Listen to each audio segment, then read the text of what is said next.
Waikiki Aokakuba.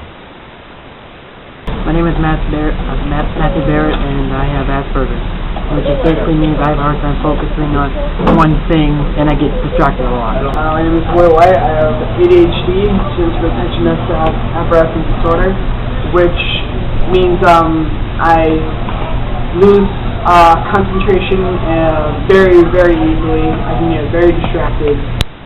Hi, I'm Corey Poulin, and I have Asperger's syndrome, a form of autism.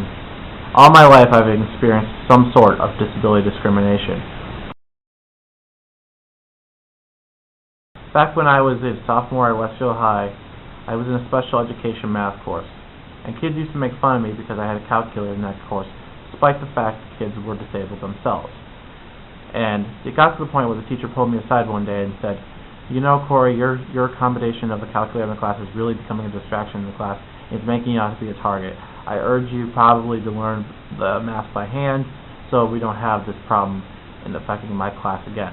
So I said I'd stay after school and learn the math, but let me still use my calculator. She refused. It got to the point where I had to switch schools and get my accommodations I required there. How I felt emotionally about being discriminated made me feel sad, confused, didn't know if I should stay in school or not, whether it was ever a point of worth living being a person with disability, almost to the point where I almost wanted to say, you know what, I'm done with school, I'm done with life, I'm done with things in general. But thanks to people in my life that supported me in a new schooling environment, I managed to overcome the discrimination and the hatred for people with disabilities at Westfield High. I urge all teachers of any grade level, from K to 12 to the college level, to take the time and listen to people with students with disabilities, because they are students too, and that they need their voices heard as well. Robbie's disability is hydrocephalus, and that means water on a brain.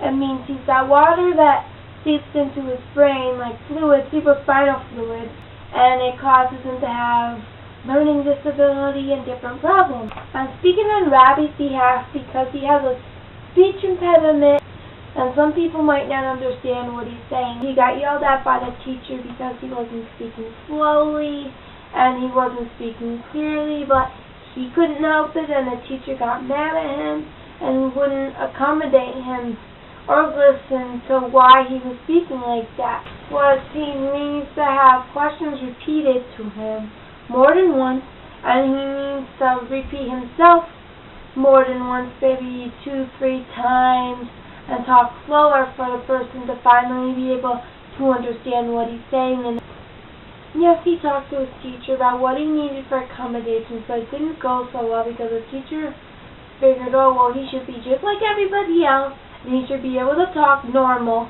and be as normal as everybody else. And I apparently was extremely upset that he was discriminated against, and he was sad too because he wants to learn as best as he can, but he can't do that unless he gets the accommodations he needs from his teachers. There was one time in high school where I had an EEP, right, which is where you get accommodations for your disability. I got to use a calculator during a test in math. My teacher said I couldn't use a test in a calculator during a math test because she thought it'd be cheating. I had to go down to my special ed teacher, show her my IEP, and tell her I have to use a calculator on a test no matter what because it's part of my IEP. Overall, I had to go to summer school that year because I was struggling in algebra too. I was kind of disappointed in myself and almost didn't make senior year of high school. I was in my senior year of at Westfield Grove, and apparently if I did not finish this project that apparently was supposed to be done at a certain date, if I did not finish it, I would not be able to go on the end of the year field trip. I did talk to my teacher or professor about it, and they did understand, and they were actually kind enough to actually give me a little bit more extra time for my project that I was doing at the time. be honest, being discriminated actually really did upset me. It pissed me off quite a bit, knowing the fact that I felt like I was useless, like I was the outsider of school, or, well, everywhere. But I kind of just let it go past me. I did what I had to do. And I just think that's just flat out terrible. Kids who have special needs should get,